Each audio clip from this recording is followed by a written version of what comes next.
निरंतर चुनावों में अपनी पराजय के कारण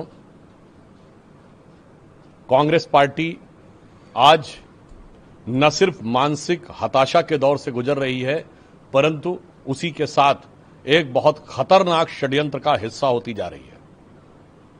राहुल गांधी का आज का जो बयान या जिस प्रकार के समाचार पत्रों में आया है कि उन्होंने ये कहा है कि 1 साल के अंदर अराजकता के द्वारा यह सत्ता परिवर्तन होगा, इससे एक बात बहुत स्पष्ट हो गई है कि प्रधानमंत्री श्री नरेंद्र मोदी जी ने कांग्रेस पार्टी के लिए जो कहा था कि अब ये कांग्रेस पार्टी नहीं रह गई है, बल्कि मुस्लिम लीगी माओवादी कांग्रेस में तब्दील हो गई है। थोड़े में ज्यादा स्वाद ये तो है इसकी खास बात। वाओ मामा, क्या स्वाद है। अरे मेरे राजा,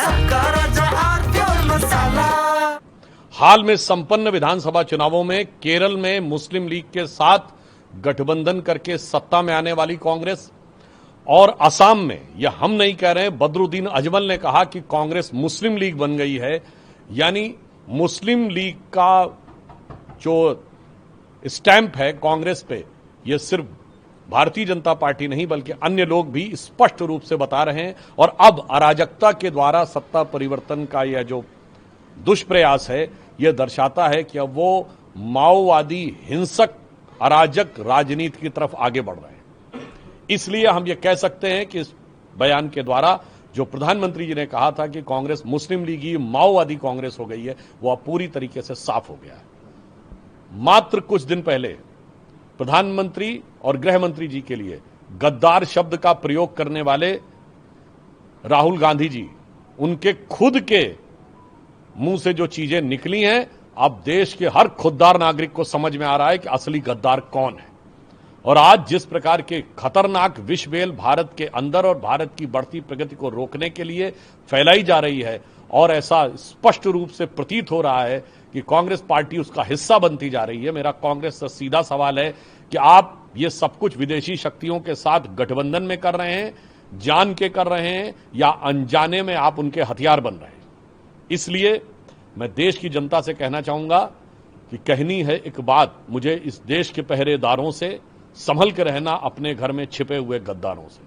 सर, तृणमूल कांग्रेस के नेता ने कहा है कि बीजेपी ने चुनाव आयोग के साथ मिलकर चुनाव जीतने की कोशिश की है। स्ट्रांग रूम में चुनाव आयोग और सीईओ के साथ बैठकर मीटिंग की गई है। मुझे लगता है कि इस प्रकार के निरर्थक अनर्गल बातें कहना अब जनता को रास नहीं आता है।